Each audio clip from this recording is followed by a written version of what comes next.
All right, so for the first episode, I thought it would be a cool idea to interview Jessica to talk about how we got started into wedding photography, which was our first real business that really did well for us. We've done multiple businesses, but you only need one or two big wins to change your life. And the wedding business was our first big win. So I wanted to talk to her about how we got started. We recorded the episode last night, actually, after the kids were to bed, and I'm making this intro the next day. So yeah, let's get into it. All right, we're rolling. I'm nervous. Why are you nervous? I've never been interviewed like this before. Well, I haven't brushed my teeth. she did. She brushed her teeth for this. We're literally sitting on the couch with an iPhone because when you have three kids and you want to make a podcast, this is how it gets made. This is life. So yeah, I just wanted to basically interview you for the first one and talk about what got you started in this business. We have a wedding photography business. Had it for a few years now. 6. 6 years Just over now. 6 years. Just over 6 years. And recently you got to quit your job and do this full time. So It's been 11 months.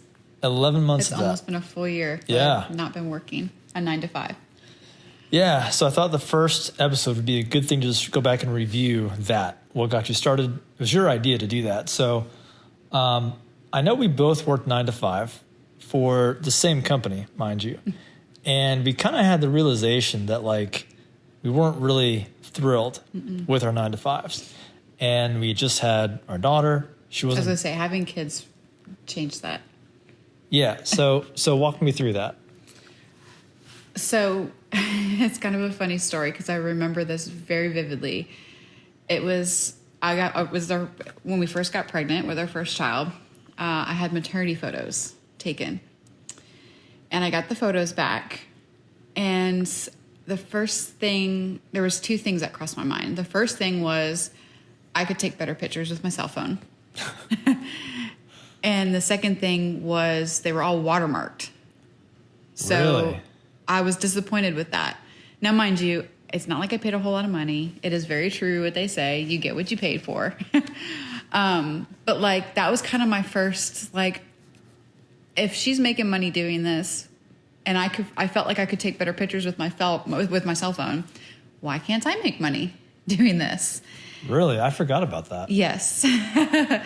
So that's kind of like that initial. So then I had a conversation with my mom, and they had just bought a pretty decent camera. Not super fancy, but something pretty decent. And she was like, you know what, you are pretty good at taking pictures, even with your cell phone. You should do this. And I was like, you know what? Yes, I'm going to do this. And so I picked up the camera. They ended up gifting it to me. Ultimately, it was kind of like, at first I kind of borrowed it. The first photo shoot I did was for free. The first several photo shoots I did were for free.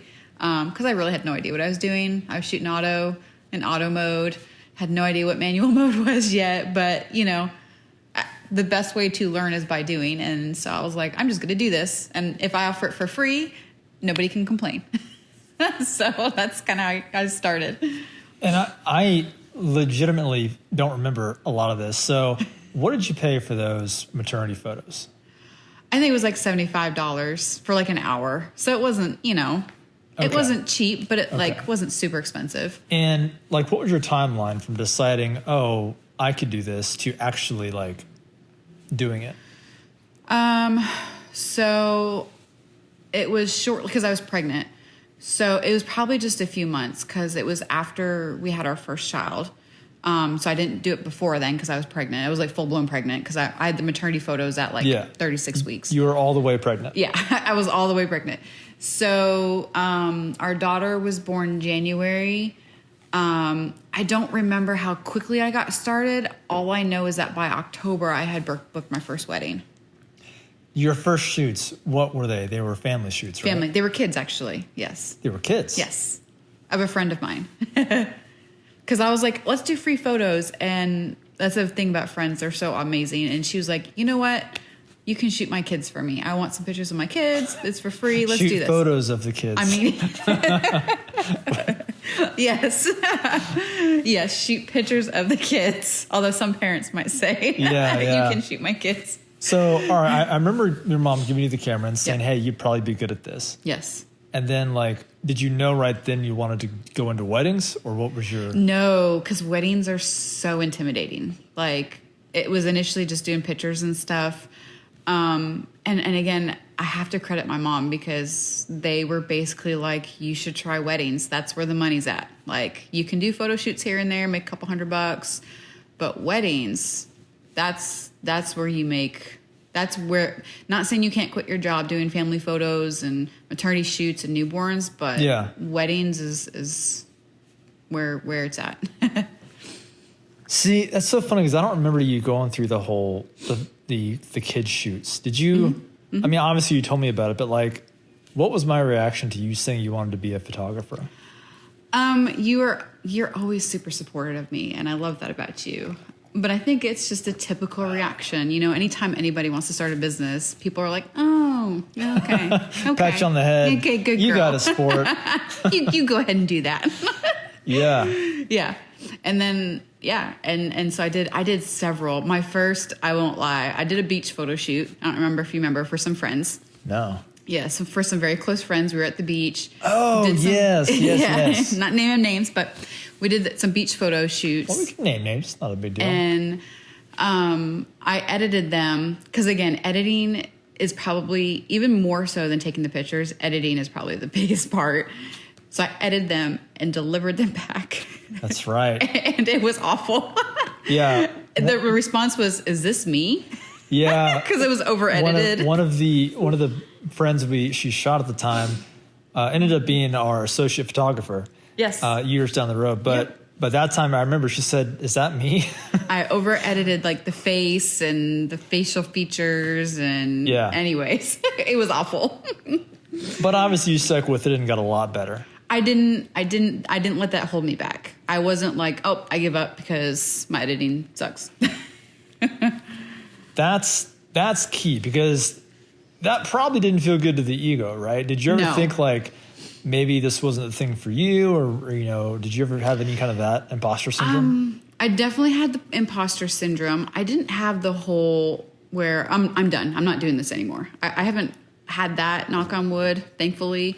But I've definitely had the imposter syndrome as far as like, there's no way I'm this good, or I'm going to be that good, or there's no way somebody's going to pay me, you know, several thousand to do their wedding, to shoot their wedding. Like, that doesn't feel real to me. Like, why me? Like, why would they hire me over another photographer? Because when I see another photographer's pictures, I'm like, theirs are so much better than mine. Yeah, but it's like, you know, that they didn't used to be. Right. At one point they were where you're at. Yep. Yeah, and I have friends now that reach out to me for, you know, to get mentoring and stuff, and even now they're like, I just want to be where you're at. So it's like, you're always going to be in a spot where you wish you were further along, like where you wish you were even better. So Yeah. no matter how good you are, you're going to wish you were better. And so, like, I remember being in my friend's shoes and wishing that I was where I was at today, you know, and now that I'm here, I wish I was, you know, even further along with some of the photographers that I love to follow. So then how did you learn how to shoot weddings? Oh my gosh, I just did it. I totally, because It's the best experience. I just did it. I jumped 2 feet in. I learned how to shoot manual.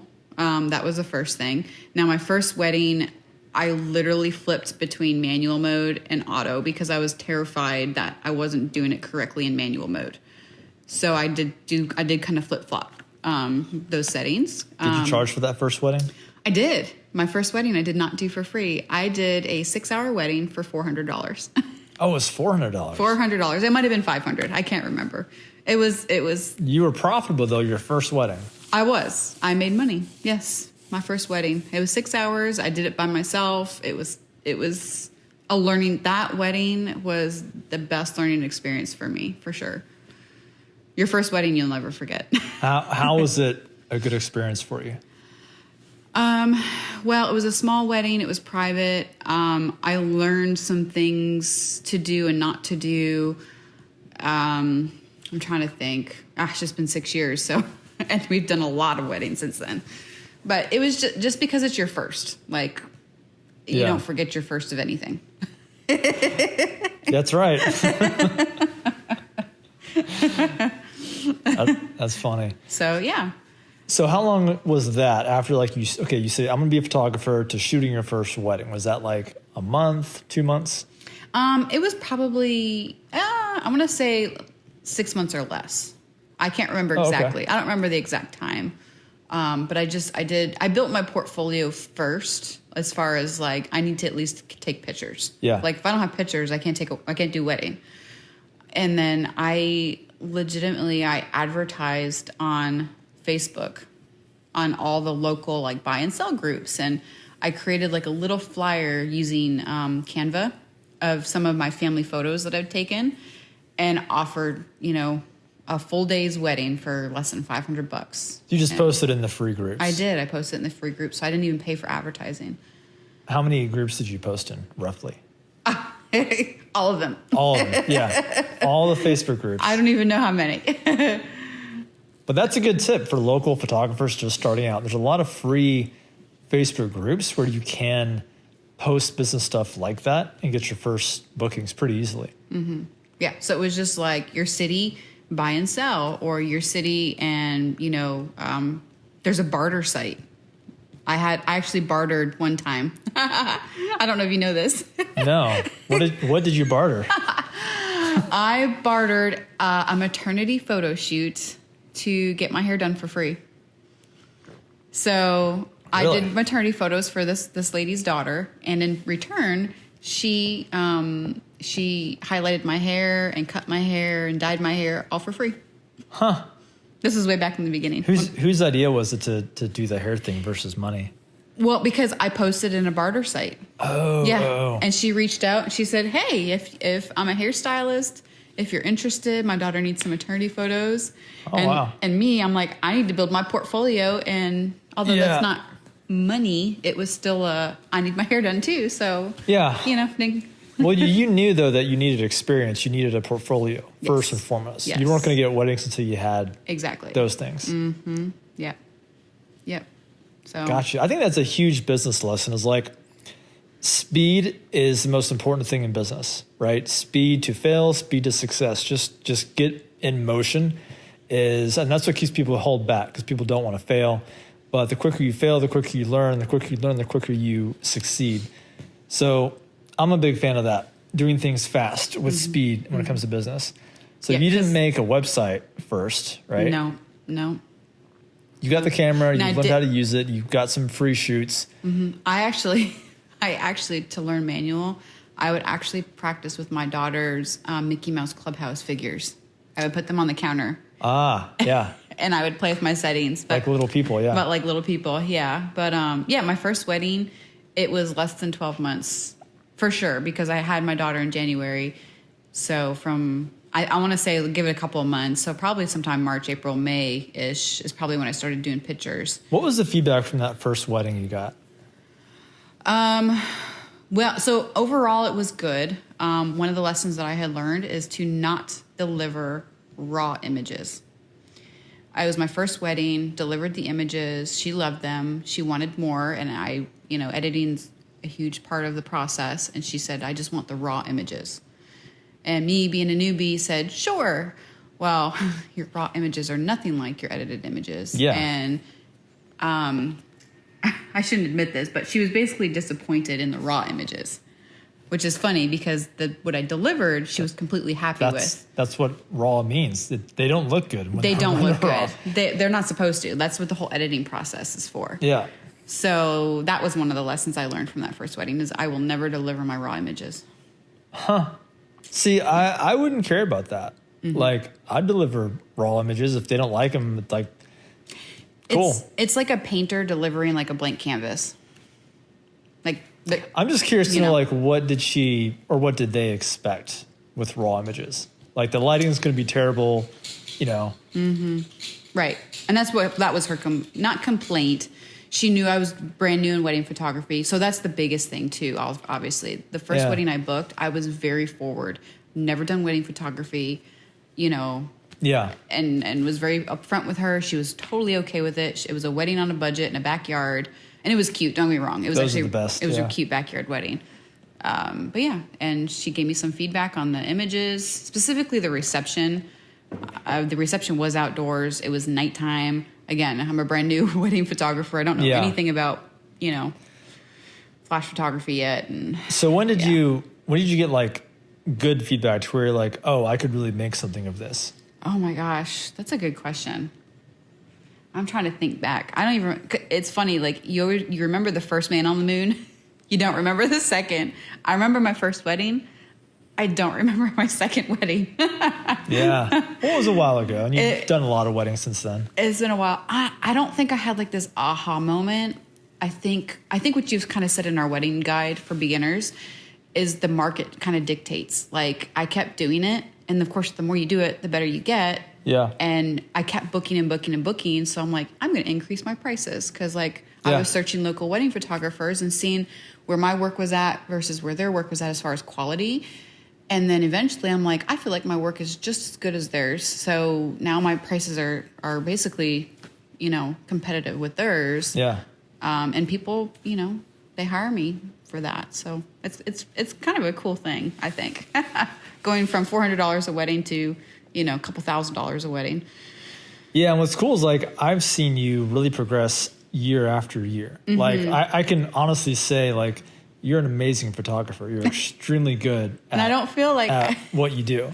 that's more my that imposter syndrome kicks in. Yeah, but like sometimes I'll see your photos and I'm like, yeah, wow, you took those. Those they look like a postcard. Like they're really, really strong. Yeah. Well, you remember your cousin's wedding? Yep. We took a picture there, and she showed it at work. It was part of like a PowerPoint, and they were Yeah. like, "Oh, where'd you get that on like not Shutterfly? Where's that? Like, there's like a stock image website." Yeah. They're like, "Oh, is that where?" And she's like, "No, this is my wedding photo." And they were like, "No way." That's And then right, she told me about it because she was like, "That's so cool." Which is funny because like when you started this business, talk about like the whole goal of like why you even wanted to go down this road to begin with. Definitely having my daughter.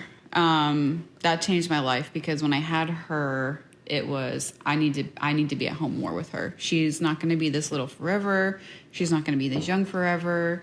And my goal was to do this full time so that I can be with her full time. Yeah. And fast forward, 5 years down the road. Yep.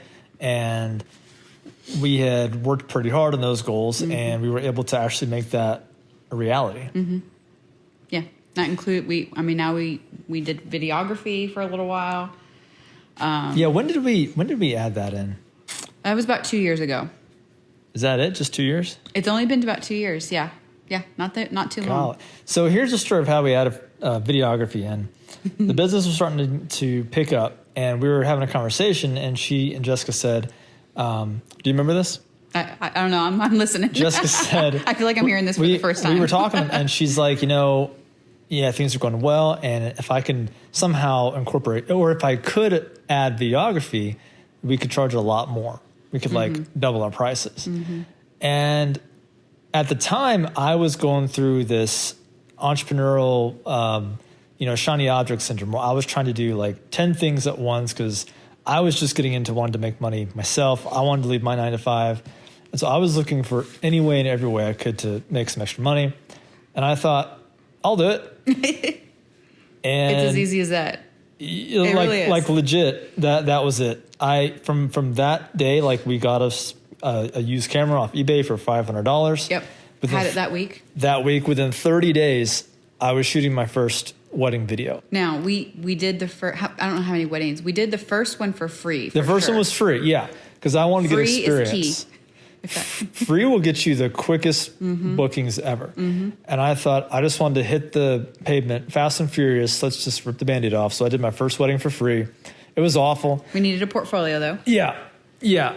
But like you said, great learning experience. Do you remember your first wedding? Absolutely. Okay. Yeah, absolutely. The couple wanted My Girl, the song in the video. And that's where I learned about music licensing. That wasn't actually allowed to do that. So a lot of good lessons in that.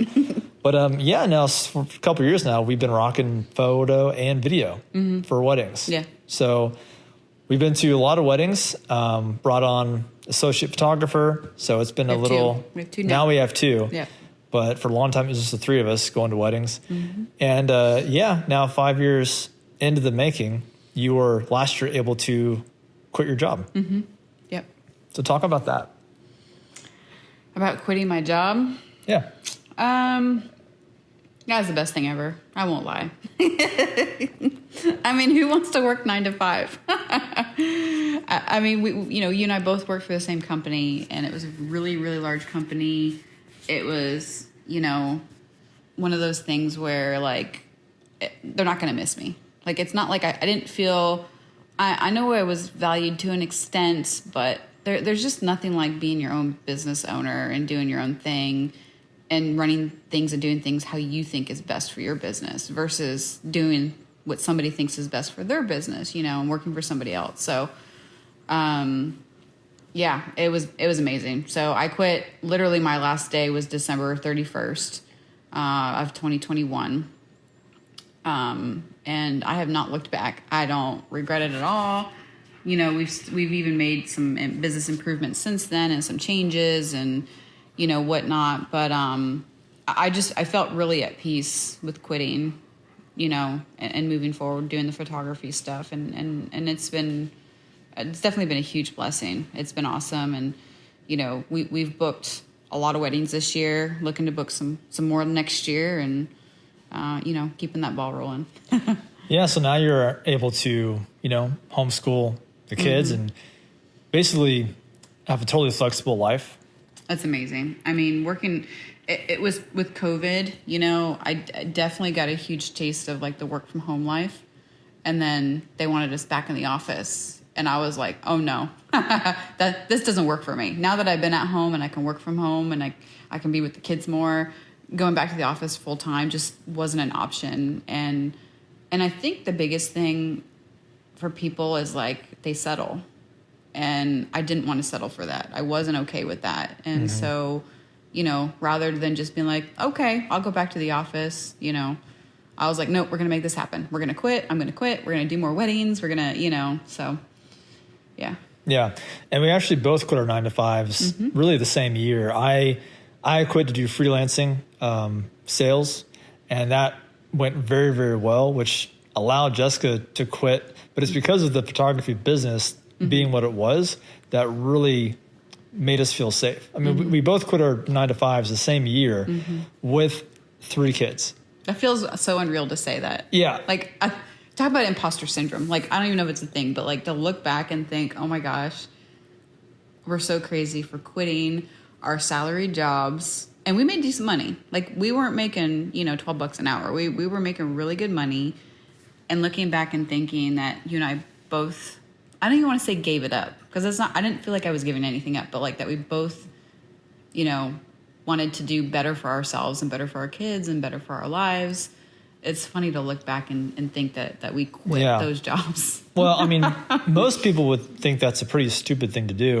I've had people be like, "Are you crazy?" But you know what? I am. But most people, I would say, are probably unhappy in their jobs and with the income they make. So, our take is the biggest risk is taking no risk at all. Yes. Right. Yes. Yeah. Agreed. So, what? Any pointers, any tips you'd have for aspiring photographers, wedding photographers, couples that want to get out of their 9 to 5? I mean, what are you waiting for? I guess. I mean that in the nicest way possible, but I don't know. It's looking back, of course, it just 5 years will fly by, whether you're doing something about it or not. Yep. And so why not do something about it? People are like, well, I don't have the best camera and I don't have the best lens. All I have is one lens. I used to shoot weddings for a year and a half until I had enough money with one lens and one camera. Now, I would not recommend one camera, hindsight, of course. However, if you don't jump in, I mean, you're never going to learn, you're never going to learn to swim. And the biggest problem, I see, because I have some friends who are trying to start photography, which I'm so supportive of. Their biggest thing is, I don't feel like I'm good enough, or I don't, have enough money for another lens, or, whatever. And I'm like, Yeah. you just got to keep doing it. Like, not doing it is not an option. Yeah, well, that's the thing. You're not good enough. And that's why I need to keep doing it. You need to take so much action that becomes unrealistic, unreasonable, that you wouldn't be successful at it. If you keep doing the thing, it's unreasonable that you won't get better at it.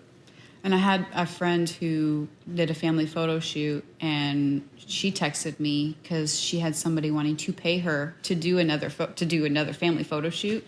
And she was basically like, I don't feel like I can charge them because I'm not good enough. And I was like, yes, you should charge them. They're offering to pay you. Like, that should be your sign. Yeah, I would have said you should charge them and make sure you're good enough. Like, spend the next couple of weeks or month or whatever, or much time you have to practice and get better. The limiting mindset is what keeps people held back most of the time in business. And I didn't second shoot. I didn't shadow. I didn't do any of that. Oh, it's true. Yeah. So I know the biggest thing right now in the photography world before doing weddings is make sure you're a second shooter and make sure you're shadowing and make sure. I would never discourage that. However, if you're not getting bookings for second shooting, if you're not able to shadow and like month after month after month goes by, again, like, don't let that discourage you. Like, do something about it. Like I didn't have anybody to shadow. I didn't have anyone to second shoot with.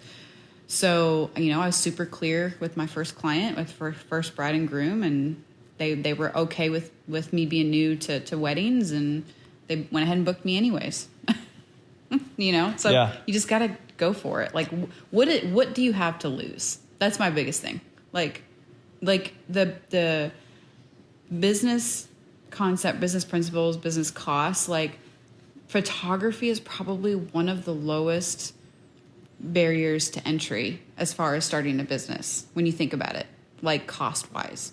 Like, what other businesses do you know you could spend easily less than $2,000 and be making money, within a couple of months? Well, people don't like to feel not good at something. Right. And so they try not to do things that they're not good at. Whereas because it's uncomfortable. My whole approach has been like, how bad do I want to do something? I don't care if I suck at it. Eventually I will get better. It was like that with music, with video. It was like that, for your photography. It's like that for my career in sales. So cool. That's a lot of good takeaways. I can talk about it forever. So we've got stories to share. I can share wedding stories and, business, things that I've learned along the lines. But anyways, I could talk on and on about it. Yeah, this is probably a good time to wrap up. So thank you. It was fun reminiscing and going back through that memory lane there. Yeah. Good deal. Yeah, I enjoyed it. Okay, bye. Guys, I hope that was useful or at least mildly entertaining for somebody. We'd love to know your feedback on that and what else you'd like us to discuss on this show. Take care.